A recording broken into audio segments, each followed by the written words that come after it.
LSU has fired Brian Kelly. Let's get Ladies it. and gentlemen,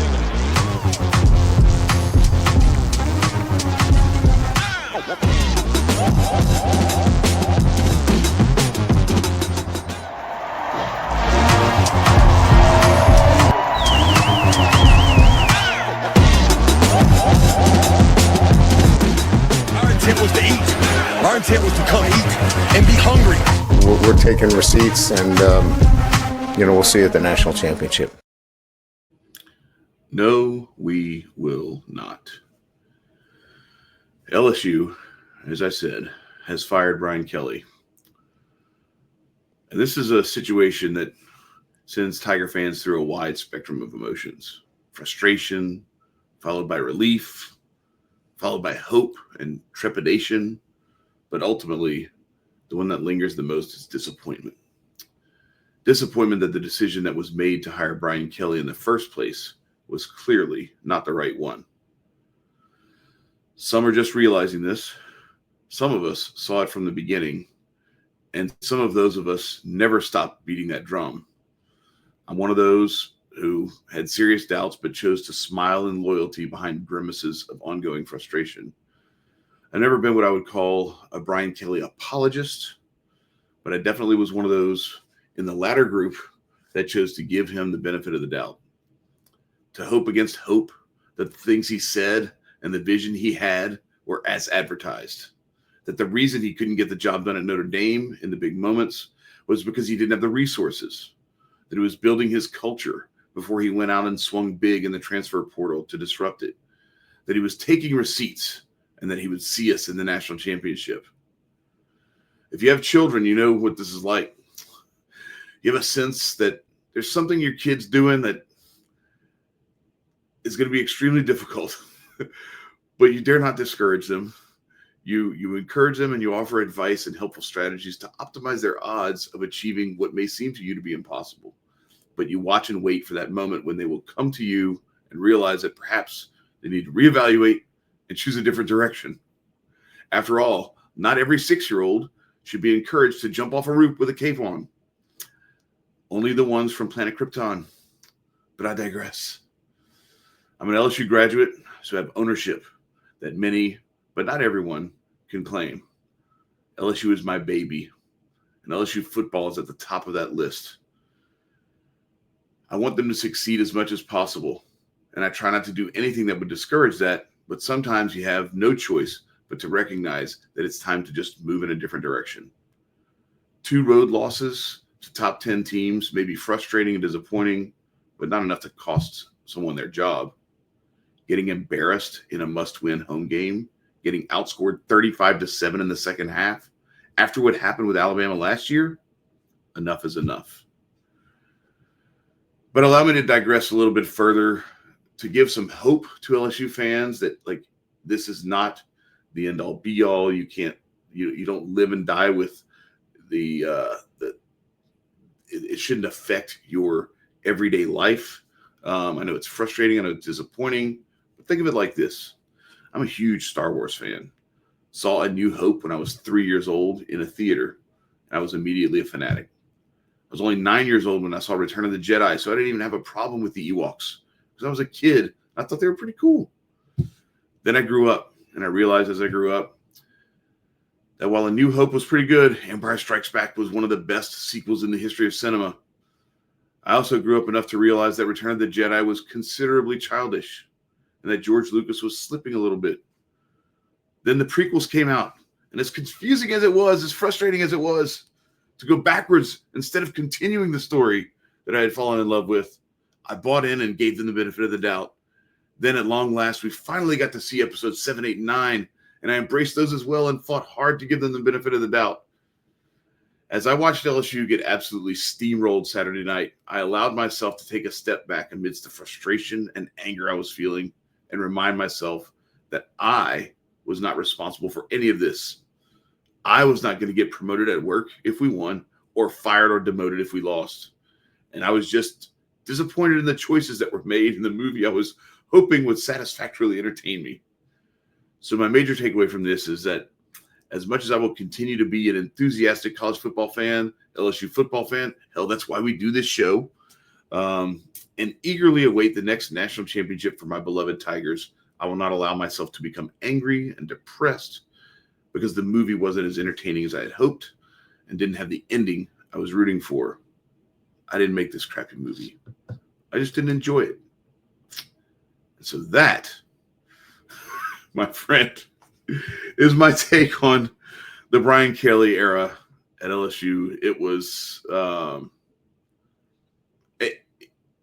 I knew I having conversations with a friend of mine, texted him about, and like pulling up, I pulled up receipts of when we hired him. And it was like, he was very enthusiastic and is one of these guys who I love him, but he has this tendency when we get into these kinds of discussions, like, you don't know, you're not there, you're not on the inside, you're not, these guys get paid to make, these decisions, blah, blah, blah. I'm like, all right, cool. I think it's a bad decision. Like, dude was like, had like the most prestigious program in the history of college football and averaged like a 9-4 season and struggled mightily to win big games. Where are we now? Basically in the same spot as Notre Dame was. And Notre Dame fans are like, they're talking their shit now. They're going on and, letting everybody know, look, guys, we tried to tell y'all. Y'all didn't want to listen. They were right. And I think it's telling that Marcus Freeman didn't want to come with him. Now, granted, I think he knew he had the inside track at that job, and wanted to, put his name out there instead of following Brian Kelly as defensive coordinator. But so many things, and it all came to a head. And you and I've talked about this. T-Bob Hebert has beat this drum relentlessly. But to fire Tommy Moffitt, who served for 21 years as LSU's strength coach and built those 3 national championship teams through FU football style of like strength training in the offseason, to where you just fought through everything and you became a monster on the other end of it. He would send you to hell and back and you came out of it a monster.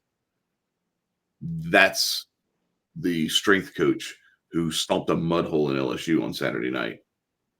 And he stood on the eye of the tiger and talked his shit. And they even used him. He did the narration for their hype video for this week. Like that's how deep that cut him. Like to help build 3 national, like LSU has had 3 consecutive coaches win national championships. The consistent thread through all that was Tommy Moffitt. One of the first things Brian Kelly did was fire him. Just off the rip.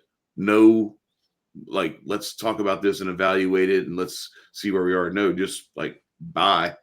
Same thing with Corey Raymond. And so now, and what I'm hearing is that I had said to you guys last night that the rumor I was hearing was that he had pushed back on like some staffing changes. And now what I'm hearing is that what was asked of him was to fire Joe Sloan, the offensive coordinator, and then he wanted to get rid of other people. And that's where the administration was like, no, like we're talking about this particular, it was Scott Woodward, he said, the athletic director, Joe Sloan, and I don't know who the other guys were, but I would imagine it might be some of those guys who have those deep LSU ties. And they were like, hell no, like we're gonna stop this bleeding right here. We're not going to let you do what you did to like the foundation of this program before you got here. The disrespect that he had for the foundation of the program before he got there would not stand. And so that's when it got heated. And that's where they just decided to rip the Band-Aid off. So I want to get into like some of the candidates and everything. And I know you have some takes on the direction that could go and how it should go maybe. But first I want to just like offer you an opportunity. I've talked a lot here to just give your 2 cents on what you saw and maybe from your perspective. It's not the same as Mark Richt, where that was a guy who like I think Georgia fans loved him, but it just got to the point where it was too much. It went too long with not having that ultimate success, and it was time to move on. So this isn't nearly the same, but you do have a unique perspective looking from the outside in. I want to get your thoughts. Well, let me say this. I think that this recording is, and not nobody can see it except for you and I. This recording is aptly named Brian Kelly's funeral.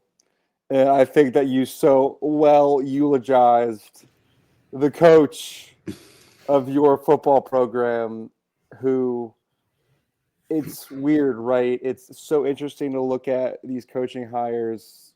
You give it 5-6 years, and you turn around and look over your shoulder and see what we've what has happened since then. And you have that perspective on the hire when they first comes, and you're like, well, he got Notre Dame to a national championship, Mm-hmm. but he never could win it. Yeah, you talk yourself into all the why And it could work. Yeah. right, an undefeated season at Notre Dame, Mm-hmm. many winning seasons at Notre Dame, but then you kind of convince yourself, oh well, Notre Dame has academic standards that Yep. most Division I football teams in the country do not have, Mm-hmm. and therefore that hampers recruiting, just because you simply you cast a smaller net, and you're like, okay, well, you go to LSU with a heritage of winning national championships, Mm-hmm. on the heels of one of the A hotbed of recruiting talent, like of one of the best the- states in the nation, right by in far. one of the best regions. in the nation. Regions. Yeah, that's right. Uh, The best region, period. the best region in the nation as far as recruiting. And you're like, okay, I could see the vision. And then he comes in your basketball arena Mm-hmm. with a fake Southern accent. And that's kind of how we set it off, right? And then he essentially fails to win over, in the words of Josh Pate, fails to win over the state of Louisiana, Mm-hmm. and fails to adequately recruit the state of Louisiana, Mm-hmm. and then get rid of the literal foundation of your team with so much as a how you doing, Mm-hmm. which is insanity, by the way. Mm-hmm. And that's kind of how that kind of starts. Yeah. And you never to your get point, anywhere after that. To your point, some of those things, the fake accent thing, and some of the other different culture fits, and then the Notre Dame fans being salty, it makes it very easy, because we see this all the time where you get a feeling about something and you have a notion, and then it like goes completely opposite of what you could always you hit. talk yourself into and out of something very easily, because it's Right. like razor's edge. And I was there's a little bit of me that was honestly like, man, like y'all are just hating. Like, give the man a break. He came in and said something in the stadium or whatever. He's trying to introduce himself and hype people up or whatever. Like, it didn't bother me that I don't even know that it was that much of a real like fake Southern accent. It was very much internet bait, but it did come off. Yes. It didn't present itself very well. No, it can, and the whole the one that I will say is unforgivable and inexcusable is the dancing on the little circle with recruits thing that just like has aged like I don't know, eggs and milk. Like, it's just he ain't that guy, man. It's gross. And it's like, so now he has the resources and you end up nowhere. And I think you lose the recruit in Bryce Underwood, he gets flipped. And especially with this season that you guys had in front of you. And that's why he sold Mike Denbrock to Notre Dame. Like, he got he like basically like gave Mike Denbrock to Notre Dame to give Joe Sloan the offensive coordinator job to get Bryce Underwood. Yeah. And then Bryce Underwood still went to Michigan. Yeah, and so you have that happen, and then you have this year in front of you. And we're like, okay, we got a good defense, supposed to be good. And you have, on paper, the best returning starting quarterback in the country, possible Heisman candidate, and make nothing of it. Yeah. Major offensive line issues that they tried to address, but still it was that you could see that was like a common theme, that with no run game. Yeah. Well, that's a Joe Sloan problem. Right. I'm just kind of reiterating what I've seen. We can run the game. We can run the ball. We ran the ball. I think it was 17 times for 112 yards Saturday night. We threw the ball 47 times. Now, I know the stats don't say that because the stats say that we ran the ball more than that, but those running plays that are counted that I'm not counting are actually sacks. Those are not running plays. Those are passing plays that turned into negative rushing yards, but they are not running plays. I'm talking about where we actually like handed the ball off to a running back. We did it like 17 times, and it was to like a 6-yard per carry clip. Why didn't we run the ball more? We don't want to run the ball more. Yeah, and what I've kind of like this weekend, especially it being our bye week. Thank God, has given me a lot of time to like reflect on because of this college football coaching carousel that continues to just cascade in ways we've never seen. Yeah. What I've kind of like come to realize, like I was kind of like fleshing out my thoughts as I was texting y'all on Saturday, and I'm like, well, when you hire, I think hiring a head football coach, or at least, I mean, honestly, a coach in any college sport or any professional sport, you know, at a high level, when you're coaching high level athletes, it's such a crapshoot because you have to have like a lot of forethought, but you have to just have a lot of blind faith. And we're like, well, this is what they've done so far.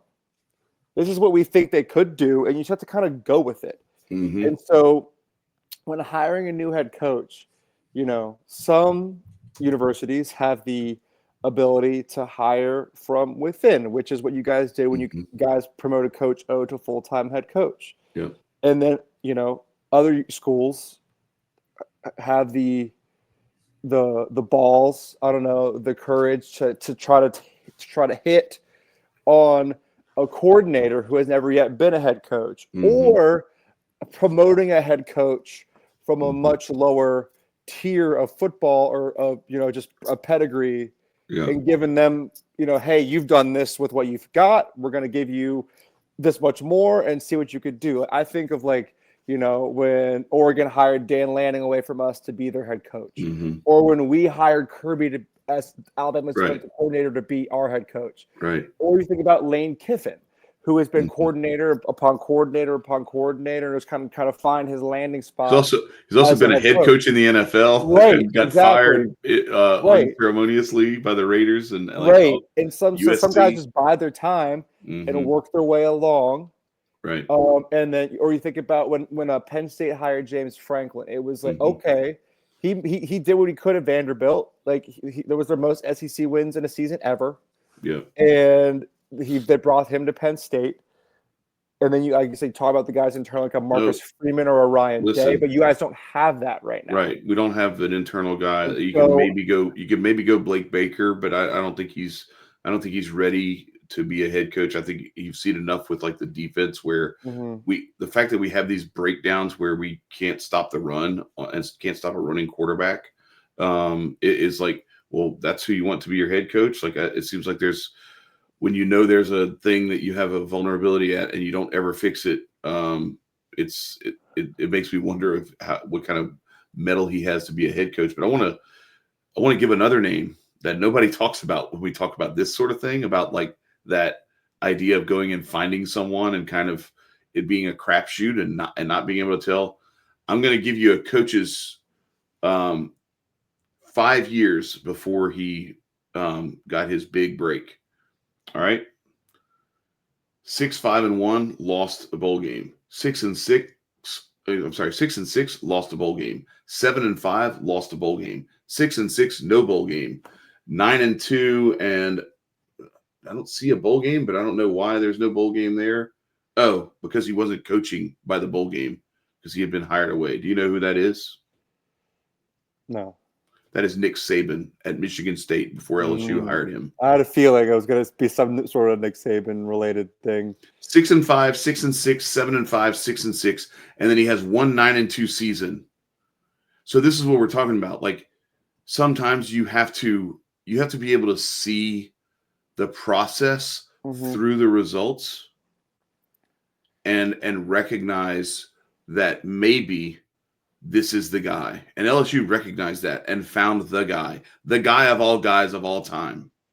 And the only reason he is not still coaching at LSU and doesn't have 10 national championships at LSU is because he tried to go win in the NFL and couldn't. And so then he ended up at Alabama 3 years later. So, and I don't want to talk about that anymore because it's still depressing. But we've talked about that in many videos, yes. But the guys who are being mentioned right now, you have some guys who are, and we're just going to go through this briefly because I don't want to make this a super long video, but you got Lane Kiffin, obviously, and then it becomes a question of it's Ole Miss versus Florida versus LSU. So in the pecking order, where do you see, okay, staying at Ole Miss and just like having found a home in Oxford and just kind of being comfortable there and just sticking with it and trying to build like what Saban did at Alabama. Now, it's not the same because Alabama was already Alabama before Saban got there. This would be taking Ole Miss to a next level if he could do it there. Florida has been there, have won national championships, but it's been a while. So could he do it? But they've done it with multiple head coaches in a short span of time. In about 15 years, Spurrier and Urban Meyer had both won multiple national championships. So then you look at, okay, well, LSU, is it the most prestigious job available right now? Yes. Is it more prestigious, or is it far enough separated from Florida and Ole Miss at the current, what Ole Miss is currently with what Lane Kiffin has done there? I don't know. That's a question. And then the money, what are you going to have to offer him? They're going to have to offer him the moon. People have brought up Clark Lee. I don't dude is a Vanderbilt. I think he is trying to, you may be a few years from being able to pluck him away once he kind of establishes things. I don't know. He may want to bounce after Diego Pavia's Heisman season, if that's how it goes. If they really make a run, this is going to be his last year regardless. But one of those things that I find a hard time seeing is when you've got a guy who goes back to his alma mater and is trying to build them into something that he believes they can be and has always wanted them to be since he went to school there. It just seems like a weird fit to pull him to a different university. Right. It's just bizarre. So I don't see that one happening. Eli Drinkwitz, I don't know. It's a tough call. You could make the same argument for him that you made for Brian Kelly, resources and recruiting and all that stuff. And then never quite having all the talent that some of the other schools have, but still managing to win 10 games on a pretty routine basis. But he also finds a way they always seem to lose. This is 2 out of 3 losses to South Carolina and Alabama. And that season's not over yet. They could end up with 3 or 4 losses. And I'm not saying that that's what you base your decision on. I'm just saying this is, again, that razor thin margin of maybe he's the guy, maybe he's that up and comer, but also he's struggled struggled in big games and struggled to kind of get over the hump. There's also some weird names that have been thrown out. Josh Heupel, Marcus Freeman, and Kurt Cignetti. Oh, no. Cignetti is 64. He loves what he's doing in Indiana. He's got paid, too, because of the Penn State job being open. It would be a huge buyout, but he's 64. I don't know. What are you going to get out of him? 5-10 years? No, you need a long-term situation. You need. And I wanted to say this before, too. It was very apparent that, and I know that you were doing your due diligence as a graduate of LSU by not trying to poo-poo your own football coach too early. And from a lot of outsiders, we're saying X, Y, Z. We didn't want to hear it, right? Or you didn't want to hear it.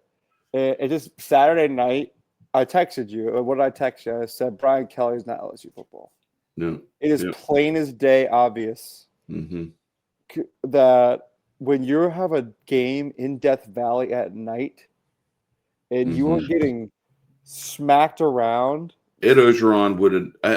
There's no way that what happened on Saturday night would have happened. He is hands on knees. He is. There are people chanting to fire him in Death Valley at night. That is not LSU football. It is clear there was never enough buy-in of the players to him. And you talk about coordinators, right? And here's what I want to say about that. I think a great head coach trumps any coordinator because Georgia, we've had a few coordinators on both sides of the ball in Kirby's time. Mm-hmm. But one thing that's always true no matter what is that Kirby's going to get us right mid-game in the second half because it's his game plan. Yeah. Or he takes ownership of the game plan for the second half. And it doesn't matter if it's Todd Monken as our OC or Mike Bobo as our OC, Glenn Schumann as our defensive coordinator, Dan Lanning as our defensive coordinator. It doesn't matter because we believe in Kirby Smart.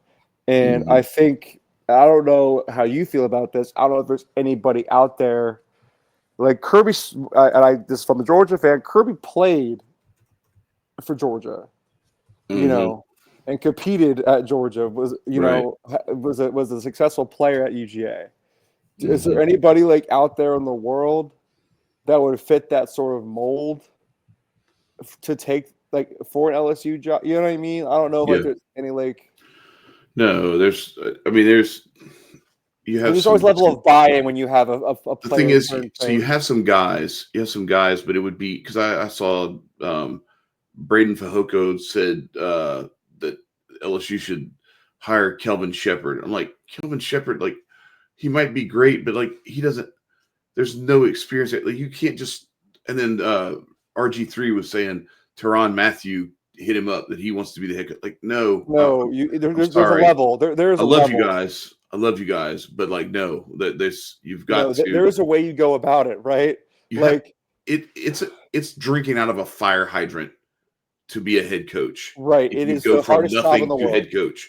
It's extremely difficult, and you have to have. That's one thing where I was like willing to give Kelly a little bit of a benefit of the doubt too, is because when you have done that at Notre Dame for that long, like you have to build systems that allow you to organize your months, your weeks, your days down to the minute. And if you've just been a player or a linebackers coach, even if it's an NFL linebackers coach, I don't care. Like you are not required to have the same overall.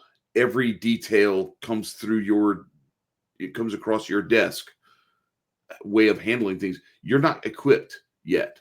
I'm not saying you can't become equipped, but LSU is not the place where you learn on the job. That's not the job here. It's not, man. It's not. And that's what I mean. Like I say that about Kirby. Listen, Kirby Smart and Champ Bailey were teammates at UGA. Kirby Smart finished at UGA, immediately became a graduate assistant. Champ Bailey went to the NFL. You would not hire Champ Bailey as a head coach right now. Maybe you would, but I would not. Kirby spent the entire amount of time. It's like literally like a 1-to-1. The entire amount of time building his way up through the coaching ranks that Champ Bailey spent in the NFL. Right.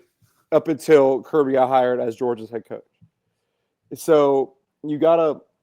There's levels like, okay, so who's been around? Who's been in the ranks? Like Dan Lanning has said many times, like he was losing money when he first started being like a coach, like a grad assistant and doing whatever. Like, and so I honestly, as far as candidates for y'all, I don't even know where to begin. I think that, it's like, oh, you didn't think that there could be all of these jobs open at the same time. It's like actually insane.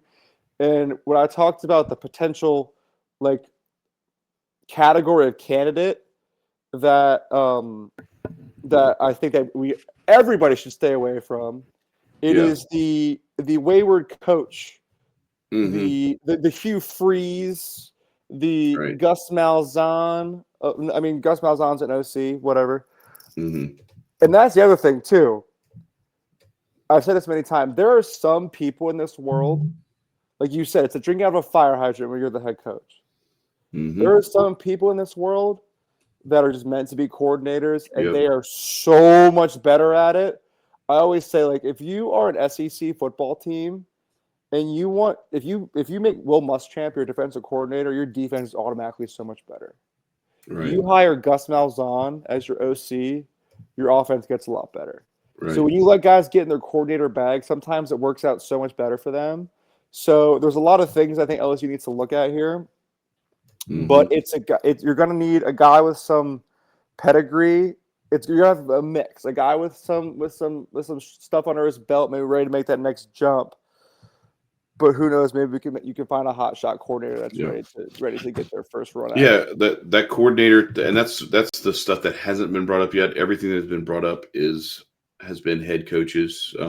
So Josh Heupel, Marcus Freeman, Kurt Cignetti, the Freeman thing. I just feel like, are we really going to go to the well of like hiring a Notre Dame head coach to come be I just our don't. head coach? And is he even going to want to do that? And the other thing is, like, it's the same problem where we've seen it with Marcus. They lost to Northern Illinois last year, and then they ran through their crappy schedule and made it to the playoff because it's Notre Dame, and they get in by default as long as they don't completely crap the bed. This year, they lose their 2 big games, and now they're just running through their crappy schedule again.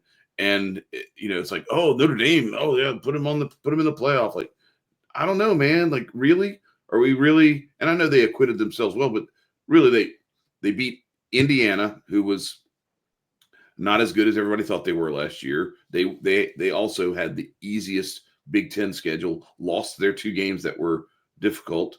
The one game. They did have – no, they lost to Penn State too, right? Or did they play? No. They just played Ohio State. That was it. Okay, that's right. But anyway, yeah, they only had the one game against Ohio State, and they went 11-1 or whatever it was. Got smoked by Notre Dame. Then Notre Dame beats you guys, but it was with Gunnar Stockton first career start is him playing in the playoffs, and it was the thing where we've talked about it. It's like 2 plays, otherwise that game is a completely different game. But anyway, and then Kurt Cignetti, we talked about him being old, and also like I think he's got it made, made, and he just got paid a bunch. Josh Heupel, I just don't see that. Like a guy from Oklahoma. So many guys have it good where they're at. That's yeah, that's what I'm saying. He's from Oklahoma, but he's built himself something at Tennessee, and I actually think they're pretty good. They have that same problem, and again, it's that same problem. It's like, yeah, Josh Heupel, great, but like when he beats Alabama, he finds a way to lose to South Carolina, or when what I mean. It's just like there's always this. It just seems like there's always something. Yeah. And so is that the direction you want to go? The only name that I've heard that is intriguing is John Sumrall from Tulane. I was going to say that. I was actually going to say that. And that feels like such a smart move. Knows the state. Yeah. Is going to get offered plenty of jobs anyway. Right. Like he's going to go. Like it's clear he's going to go somewhere. Right. Mm-hmm. I was going to say that. I think that might be. I'm telling you, Chad. I don't think that it's that a big name is what LSU needs. I don't think that trying to just buy a coach. Yeah, go buy Lane Kiffin or buy whatever. Yeah. I do think that you call Lane Kiffin though. Yeah, for sure. I think that you have to call Lane Kiffin. Mm-hmm. I don't. More and more, I think he should just stay at Ole Miss, but that's just me. At risk of not making this video too long, I think that John Sumrall might be your answer. I like that. I like that number. He's among the possible answers at least. We'll see who else comes. 12-2 at Troy, 11-2 at Troy, and then 9-5 last year at Tulane. Then gets rid of Darian Mensah, and I can't remember the running back's name. But they got rid of their best running back and their starting quarterback to huge NIL deals in the transfer portal. And now they're 6-1, and they have their one loss is at Ole Miss. And yeah, they got smoked, but Ole Miss has been putting it on teams here recently. So I don't think they acquitted themselves poorly. If that's their only loss, they beat Duke. They beat Northwestern. Like this is like Tulane. John Sumrall's actually kind of getting it done. So I like it. The fact that he went to Kentucky, I don't think that's a real threat. I don't think he's like, no, man, I'm waiting. I'm holding out for the Kentucky job. I think he's just like, cool. I went, that's where I was able to go play college. And then he got hurt, and that was pretty much it. And started coaching, but so he's the one that to me is making the most sense right now. But again, we haven't talked about all the different potential coordinators that you could go and get and snag from somewhere. And to your point before, like the Nick Saban Institute of Wayward Coaches, or whatever, is not there anymore. You can't just go pluck one off the tree, dude. And it's such a weird thing, right? I'm like, it's just like, how do you, like, the percentages of like hiring the best coach is so difficult. But when you have like those Nick Saban coordinators, like you had like a good chance of like getting like the 2015 coaching staff was Nick Saban, Lane Kiffin, Kirby Smart, Billy Napier, Steve Sarkisian, and I think Mel Tucker was on that staff too. Yeah. So like, just like, all guys who were head coaches. Yeah. And so this is I think you eulogized your now former head coach. It would be very interesting that I think we have to talk about is where he goes from here. I have no idea. Yeah. And I hope it's somewhere that pays him a lot of money, because then that lessens the blow for LSU, because right now they owe him $53+ million, and then his staff is going to have to be bought out too, the ones that they don't keep. But let's just give a shout out to the administration and Scott Woodward for giving Frank Wilson the interim head coaching tag, because I think, look, I'm just going to say it. I'm going to put it on tape right now. We're 2 weeks away. Do not be surprised. Do not be surprised if Frank Wilson gets these dudes to go through a wall in Tuscaloosa in 2 weeks. I feel it's weird, but I feel better about our chances against Alabama now that Kelly's gone than I did while he was still here. Hey, why not? I've seen it happen before. Quite literally, what do you have to lose?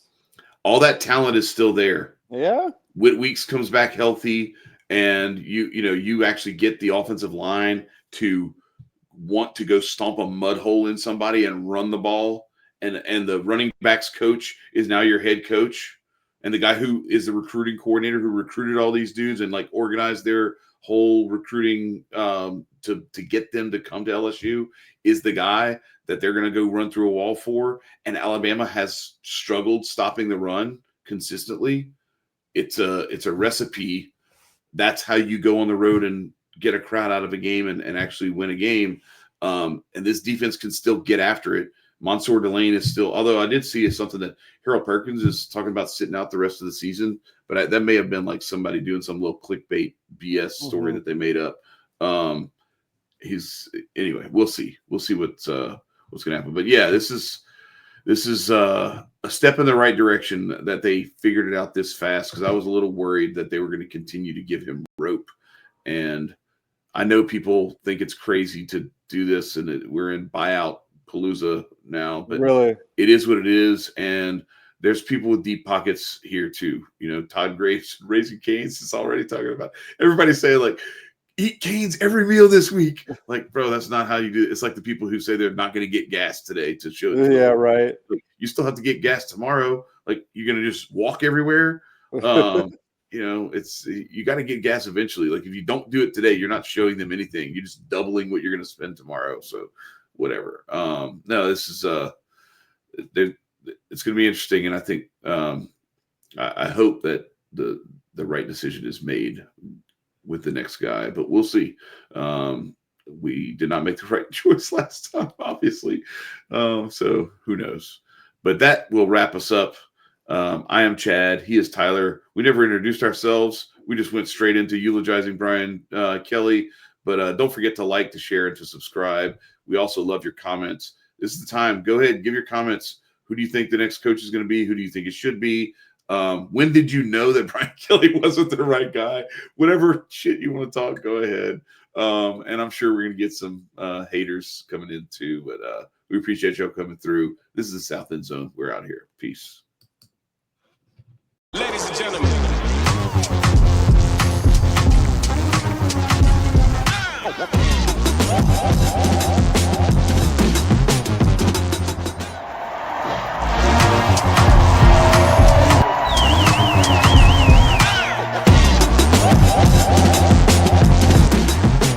was to eat. Our intent was to come eat and be hungry. We're taking receipts, and we'll see you at the national championship.